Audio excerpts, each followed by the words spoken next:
experience, we'll say. And as a filmmaker over here, Shinko, I saw that his background was going to be perfect for this. So at this point, I will turn things over to you to the introduction and run everything, and I shall fade away. You're up. Thank you so much, man, and thank you to all of you who've decided to join us on a Sunday morning at 10 a.m. of all times. As Matt said, I'm a filmmaker. I have a film that's screening at the festival. It's called Key Luke. It's about a pioneering actor that was actually the first Kato in the 1940s Green Hornet. And he was also the #1 son of the Charlie Chan films. And these outstanding panelists we have here today, many of them don't need any introduction, but I don't know, did you guys want to go down and introduce yourselves, or did you want me to do the... Okay. Hi, I'm Garrett Wang. I played Ensign Harry Kim on Star Trek Voyager, as well as a bunch of other random stuff. Hi.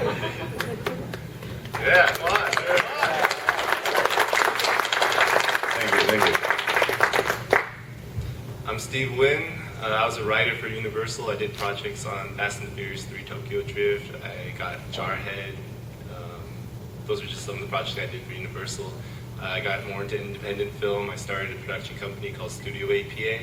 It's an animation, experimental content driven venture with me and my partner Chaz Bellin. And we're here to screen our film going on around 5:30 today at the festival called Hibakusha. So check that out if you still are around, and yeah, that's about it. And what about your casino in Vegas? Talk about that. Steve Nguyen, Yes. Casino in Vegas, located on Las Vegas Boulevard. Go check that out. You'll have a good time, I swear. Asians love gambling. Just open up another hotel.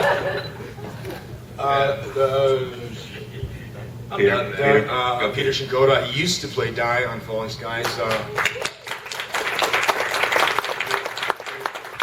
Amongst some other things, and I'm just very happy to be here. And I apologize right now, I'm losing my voice, screaming over everybody for the last 3 days, so bear with me. Peter, this is your first Dragon Con? It is my first Dragon Con. It's crazy. How many have you been to? I don't even know, man. Okay. I've been to one, but yeah. When he had long hair, when this guy had long hair, it was somewhere around that time. Yeah, what happened to your hair? Yeah, when did you cut it? I chopped it off in December. That's recently. It was a film that an independent film I was doing, and the director said, I would like you to have short hair, but I'd rather you be in my film than not, so you can pick. You haven't aged today, man. Thank you. Exactly the same. Yeah. It's craziness. Asians, man. Yeah. No, I remember, can I start with a quick random story about yeah. Asians and age? Back, I was doing a play up at Seattle Rep or something like that, and the theater had put us up in this corporate housing, and at the bottom of this building was a mini mart. And this is back when I smoked cigarettes. I've since quit, but I went down there to go pick up I went to go get a pack of cigarettes, and the guy goes, "ID, please." And I'm looking at him, I'm like, oh, come on, man. And he's Asian, right? So he's Korean American. And I said, I don't have it. He goes, oh, I can't sell it to you. I said, all right, stop for a second, all right? You, my friend, you look 45, but you're actually 53. He goes, I am 53. I said, I look 16, but I'm 26. He goes, here's your cigarettes. Like seriously, we got we can just, whatever our age is as Asians, with the extra melanin in our skin tone, we can just chop 10 years off right there, right? That's the one, yes. See, that's a big problem in casting, They never get it right. They're asking for a 30-year-old, and in the end, they end up with a 50-year-old. Exactly. It's crazy. Yep. You got to do the conversion. Yeah, because our agents know what our age is, and they'll submit us for stuff that literally is our exact age, and we never get those roles because they always cast 10 to 15 years up on that. Right? Yeah, it's great. I'm in my late 30s. I can't play. I read for something that was 30 the other day. He doesn't play 30s. He plays too young. Right. You're out of your mind. You're out of your mind. Yep. But it's the way it is. There's definitely a consistent pattern where casting just gets it all wrong, and you find that the Asian characters are always cast last because they just don't consider them properly, or all the way through, or we're just not important. It's one of those things. And I guess we apologize for Steve Yeun is not here. He's the sleeping dead, is what he is. Half of He'll them's show gonna up. walk out now. Peter, your name tag? Oh, right, thank you. Yeah, actually, that leads I'll be Lois Pearson for the day. that leads to another perfect segue, I guess. Is that when you guys actually got started in the entertainment industry, when you were 16 or 17, or maybe go over when how you guys got first started? Peter? I can't remember when I first started. My first memories were wanting to be an actor. I really believe. I went through maybe a decade of lying to my folks. Said I wanted to be either an engineer or a doctor. Shut them up for 10 years. Eventually, I went to university, and I was lying to myself, and I left. I left university after 2 years. Not because I dropped out. I had great marks, but I left 21 in the middle of the university. But I'd already been going to LA like every year for 4 years, from 17. See, I was born and raised in Montreal, and I made that drive. You know, I made a drive from Montreal to Los Angeles 4 times and back. Just to do it, so I could do like some recon on the acting scene. And I did that until about 22. Eventually, I left university because I knew I was lying to myself. It was one of these things that was keeping me awake all night. And eventually, I made it all the way here physically, and then from there, I did all the legwork. But all my life, there was nothing else I wanted to do, and denying it was just lying to myself. Because ultimately, even if I had graduated university, I would have come and done this anyways. And pretty much wasted all my education and the costs of it. So there's never been a moment in my life where I didn't want to be an actor. And despite, or no matter what you aspire to do or dream to do, I think that it'll linger, it'll fester unless you pursue it. So whether it's acting or being a doctor, I mean, you just got to do it, or you squander away your life. So I feel that I made the right choices. Whether or not I found any success, but I had to make that. I had to follow through with the pursuit. So all my life I angled towards this, and things are working out. Steve? So I had an interesting career path. I've always wanted to act, but they give you the rounds. It's kind of tough. I got some roles as like Scrubs. Hospital Ninja #2. I was on the Man Show for like a really like 2 minutes. It's like, I don't know if you guys know about the Man Show. It was when Adam Carolla and Jimmy Kimmel had so I'm getting to that. All right, so they had this thing called Manovations. It was like a back to school thing, and they were just it was like their spring break theme. They wanted to do these things where it's like make school easier for college students to just get drunk and all that stuff. And I'm the last person that they bring out. It's like, hey, what better than your very own Asian kid to do your homework and all that shit, right? And Adam Carolla, literally, this is like, I'm 14 years old. I'm 14 years old, and I'm like yay high or whatever. Really bad skin, awkward teeth, glasses and bad eyes or whatever, so it picks me up like this, like literally, like I'm only like $1.10, it picks me up, and I'm just waving to the crowd, and everyone just goes crazy. That's me. And I mean, these are the roles you're getting when you're Asian American, and like you're doing a lot of things just to kind of get around, and you figure, maybe I could do something a little bit better. So my production assistant, who was back then my agent, now she's doing something for Universal. Either she's a publicist or whatever. She knew I was getting into writing, and I just sold a screenplay actually when I was 17 in high school to Touchstone, and that was like my big thing. Like I made my bank there, and I was like, damn, I think I could do this. It's like you get these checks when you sell a screenplay. They give you like these big checks, like and I'm not gonna go into detail what I did with that, but yeah, it was a big check. And I was like, you think casino, exactly, right? The Wynn Casino on Las Vegas Boulevard. Yeah, so and I just wanted to write, and I thought I could do it for the longevity. But like it's kind of like you can go your whole career without selling a screenplay. People do it, and they attempt, and it's just you do it, and you just realize like it's just hard. So my production assistant, she fortunately got me a writing gig on Fast and the Furious 3. Tokyo Drift with Justin Lin, which in retrospect, it wasn't the greatest Fast and the Furious out of the franchise, but it taught me a lot. you know, and it was like a bunch of rookie guys because this was like a universal, cash cow. That led up to something beautiful, and this was like the starting point. So it was very unorganized. It was a lot of Asians running around and not knowing what to do, and it's just chaotic. But the good thing though is that there was great leadership and great production crew on board. Justin was there to give me mentoring advice on how I wanted to pursue like my later acting, or my later writing, or my later productions. And he got me connected with a lot of other Asian Americans in the scene. So throughout the whole career, I've been fortunate to network with so many people and collaborate with either YouTube or independent film. And I just figured, this is something I definitely want to do for the long term, and I want to do it in the best possible way that I can. So I mean, the whole thing was, you're gonna find your path somewhere down the line. It's just you're gonna figure it out. You just have to go through it and just make a conscious effort to devote whatever time you can to your craft and make sure it is what you want to do. Because you can get stuck doing acting, and you might get these little roles here and there, and it might bog you down. But if you really, really want to pursue acting like these guys did, you're going through like tens of thousands of auditions or whatever. Be just passionate about what it is you're doing and stick through it. It's interesting you brought up the Man Show with Adam Carolla.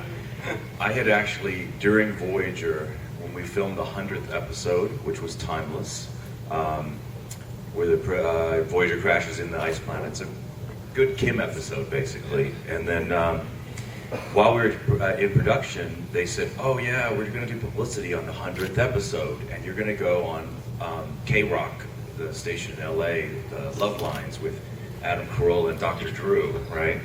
And I remember hearing that Adam Carolla was actually racist towards Asians, actually. So I was gonna, yes. So I was so ready to debate him and bring this up during the show. But the problem was filming Timeless. I was in every scene, so tired. I actually got there. Production wasn't done, so I was probably, when we wrapped and I got to the radio station, it was the studio. It was about 2 hours or 2.5 hours into their show already, and I was so exhausted. My mental capacities were not there to debate Adam Carolla. And I just remember him talking about just random stuff, like he said, yeah, I remember when I was in high school, there was this guy named Shin, this Korean guy on our football team, and he had the biggest calves I'd ever seen in my life, And I kept sitting there thinking, how do these people with the worst voices go on radio? Okay, Adam Carolla's voice is horrible. Okay, I would never hire that mofo for anything. Okay, are you kidding me? It's so nasal and it's up here. Come on. Ugh. You want something nice and you want a nice baritone like my voice right now, or George Takei should have did Love Lives. That would have been way cool, right?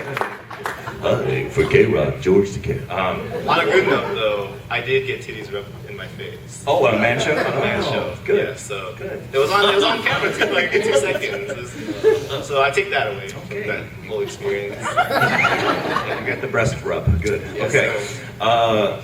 Yeah, when I started, there was nobody. There was very few people in Hollywood. I was talking about this in the panel that I had with George, and my parents, everyone kept saying, what do you think you're doing? You want to go into acting? You're not going to med school now, which was my original intention. I was at UCLA going to med school.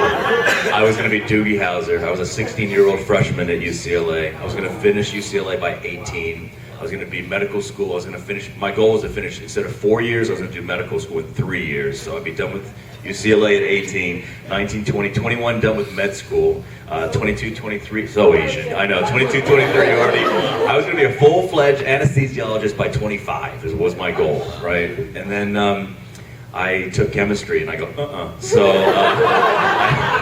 I said, this is hard. I just lost the passion for it. And I just remember as a child, I always entertained all my parents and all my parents' friends with my accents and impersonations and this and that.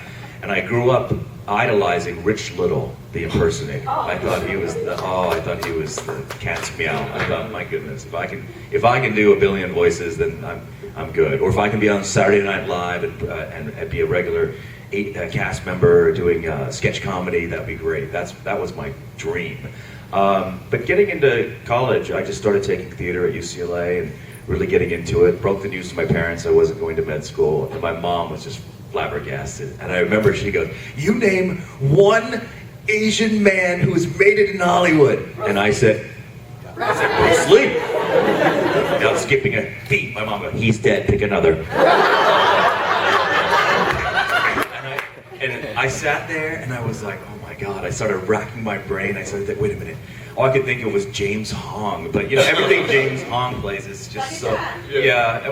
But see, Jackie Chan, Jet Li, these are all Asian nationals, you know, coming over here. They're already stars in their own country and area. Jet Li, same thing. They didn't make their way here. They made their way elsewhere in Asia and then came over here, right? So there was nobody really Asian American, you know. And growing up, I watched Kung Fu, but David Carradine is not Asian, right? So I was going to throw that out. Mom, David Carradine, he made it.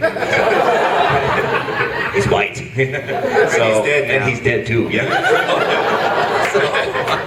So there wasn't anybody. So it was a definite uphill climb for me. I mean, I was stepping out I was on a pirate ship and I was walking the plank basically. I mean, there was no prospect, anything. And so I fought with my parents for many years, and I just trained. So I just did theater and I kept training for 5 years. We argued every phone call. The big phone calls, the early phone calls from my parents at college were, "Are you getting enough to eat? Are you getting, you know, are you okay? Is your health good?" Then when I told them I was acting, every phone call began with, "Have you given up your stupid dream of acting? I mean, have you decided have you come to your senses? You want to, you know, go to, maybe you can be an engineer, you know?" So it was always these type of discussions. And, but even though I was really upset with my parents for not supporting me, I think that 5 years of just training and debating with them gave me, it really gave me a really solid background, so that when they did finally agree, and it was a couple of very liberal aunts that convinced them that they should let me try this, okay? And so my parents finally said, "All right, we'll let you do it. What do you need from us?" And I knew that in Hollywood, I knew a lot of other actors who were trying to make it, but they were so busy trying to make ends meet by paying rent, and LA's not cheap, you know, to live there. So I told my mom, I said, "I don't want to be that actor who's working 3 or 4 different restaurant jobs, waiting tables and trying to make it." And so I said, "I need financial support from you more than anything else. I need rent money, acting class money, photo money." And they said, "Okay, for how long do you need this support?" And I threw out the number 2 years is what I threw out. Because I knew that they were going to shave it down to less and I would barter with them. But, you know, they said, "Well, we'll talk about it in a couple of days, we'll get back to you." So they called me up and they said, "All right, your dad and I decided we're going to give you 2 years." And I said, "Oh, 2 years? That's amazing." I was thinking I was going to get 6 months. You know, 2 years is great. So happy. So I got the 2 years, and I remember I started going out on auditions, and there were few and far between. There was very few auditions. I think I had maybe 10 theatrical auditions that first year, maybe total. So maybe I totally look up to you. I saw you with a couple of East-West players. I was like, Garrett Wang. Ah, Shinkoda. Yeah. You were, thank you. I used to deliver alcohol, and one time I was over at ABC Capital Cities in Century City, and I was wheeling like Snapple and some Ansel through the administrative offices, and it was maybe a month before Voyager. I saw your picture out there. I had some pictures too in the really? truck. I almost gave him the exchange. Almost. That's so funny. And you ended up getting the show, and it was huge. I didn't know you at that point. Okay, yeah. Years later, but yeah, it was huge to me. I'm like, he actually got that role. Yeah. I saw your picture, found out on the desk, and then maybe a month later, I saw it announced that he had gotten the role. Yeah. That was a big deal. I mean, really. totally. But in the first year, literally, there was nothing in that first year. Voyager came out at the 1.5 year point. But at 9 months, I booked a Burger King commercial. And the funny thing that happened was, this is how I booked the commercial. I was done with commercial auditions, because commercial auditions in LA, it's like, you fight traffic to get there. Then you fight to get a parking space, right? Then you get in there, and they have a camera, and they say, slate your name, you say your name, agency, turn right, turn left, show us your bum, goodbye, like that. And so it's a cattle call. And it's just absolutely dehumanizing to go to a commercial audition. And I had it in my head, I was done with commercials. And I said I was gonna call my agent that afternoon and say, thank you for working for me, but I'm gonna focus on just film and TV. And what I did was, what happened was I had an audition that afternoon. I remember checking my voicemail saying, yeah, you had an audition for Burger King in Santa Monica at 3. And I thought, you know what, I'm just going one last one. But because in my head I was done with it, all the pressure and all the expectation was off of my shoulders entirely. And it's so amazing how when you try to accomplish something in life, the biggest obstacle is yourself and right here, your head, your brain. Okay, so at that point, when I was completely relaxed and calm, I remember getting to Santa Monica. I was probably 10 minutes late. I sat in the waiting room. Myself and another actor, an African-American actor, we started joking around about cool TV series ideas for ourselves, you know, the two of us, and we were just like, yeah, we could play this stereotypical, we could have this crazy cop show, like you know, we're two undercover cops in the opening sequence, you know, you come out with a gun and you're like, yeah, and I fly above you with a flying cape, you know, so just to play on the stereotypes, right? And we were just joking around like crazy, and then I remember the producers came up, could you guys keep it down, please? It's really noisy. So I go, all right, going on the audition. And they had copy's rare, where you actually have lines. And I get up there and I said, yeah, you can get a BK broiler in Denver for $2.99. And most of the time after auditions, actors always look for validation from the casting director, from the producers. But at this point, that was my last audition in my head. I was done. So I said, thanks a lot, guys, I'm out. I start walking out. And you know how it is when you can't have something, you want it more, right? So at that point, they couldn't have me. As I'm walking out, the guy running the commercial goes, stop, stop. I go, what? He goes, would you like a t-shirt from our production company? And he's weird. I'm like, okay. So he hands it to me, and I walk out, you know, but I had set the tone. I was like, I'm done with this. I don't need to, you know, do any more commercial auditions. 2 hours later, yeah, you booked Burger King. I go, huh? Oh, wow. And they're using you for 2 other Burger King commercials. That you booked 3 in one hit. I go, whoa. I go, holy moly, this is amazing. So then and you got another commercial audition tomorrow for Chase Manhattan Bank. Went to that, same mindset, don't care, book that. 2 days after that, Big Red Chewing Gum. Okay, walk into that, get a call back for that. Same attitude, you know, just go in there, have fun. And the callback audition was crazy. They brought in 60 actors. 6 at a time go in the room, 5 at a time go in the room. We're sitting down on these 5 stools. And the guy running the audition goes, congratulations, you guys made it back for the first set of callbacks. And I just want to say, we're going to ask you one question each. We want you to answer realistically. We don't want you to, you know, play commercially, extra smiley. Just answer the question, slice of life for real. So the first question, the first actor was, you know, how long you been in LA? They answered. The next one, what are your hobbies? Golf, whatever. And then it was my question, where are you from? I said, born in California, moved to Indiana, from Indiana to Bermuda, Bermuda to Memphis, Tennessee, Memphis, Tennessee, back to California. So the guy running the audition, he's got a video camera focused on us, and he told us before the audition that there was a hard wire to a monitor and an office screen so you couldn't see, but all the buyers from Wrigley and everybody was sitting there watching this, you know, on a monitor. And when when I said where I was from, he immediately goes, oh, military brat, right? And without skipping a beat, my improv training gave me a total straight face. I said, no, actually my parents are heroin importers and we've stayed one step ahead of the law.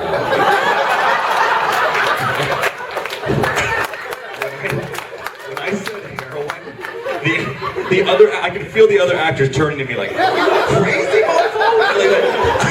The guy running the commercial audition, he's making the kill sign, like, you're screwing up my audition, you don't talk about taboo subjects like heroin here. He's mad. But then I noticed the office screen, it's moving, because they are laughing so hard that they're moving the table that they're on. They're slapping each other in the back or something, but the whole thing's moving. And I wait for like 1001, 1002, straight face, and then I break out into this smile, like I'm just joshing. And then all the other actors start cracking up, right? And I walk out of there, 30 minutes, you book Big Red Chewing Gum. Like, so, you know, so I mean, and at that time, there were no Asians in commercials. I mean, there was no Asians in any fast food commercials. So Big Red, Burger King was first. Big Red was huge. Now, what's so amazing is, have you guys seen, there's a McDonald's commercial where it's an Asian guy and a Caucasian girl, and she looks at him, she goes, "You're the Egg McMuffin of boyfriends." Have you seen that? It's got to be off the air. Awesome, but the thing is, it's an Asian man with a Caucasian, you know, girlfriend. You'd never see that on television. It's very rare, you know. Hi guys. No, I see that in real life, but I'm saying it's just, you know, you guys, you know what I'm saying. It's just real. No, we got you. Yeah, I mean, I grew up. The only commercial with Asians I saw was. They were like, "Oh, how do you, Mr. Chan, how do you guys get your clothes so clean? Like the ancient Chinese secret." And then they holler back, "We need more Calgon." Remember that one? That was it. I mean, oh my God. So as a kid, I thought, wow, I can aspire to being a guy at the dry cleaners. You know, that's what I can be. That's what I can be. But yeah, so it started out really interesting because I didn't know what was around the corner. But having faith and passion, like these other guys said, just believe in yourself. You know, you really have to know that you are enough, no matter what your skin color is, or what your gender is, or what your orientation is. So, thank you. So that's I guess that. Yeah.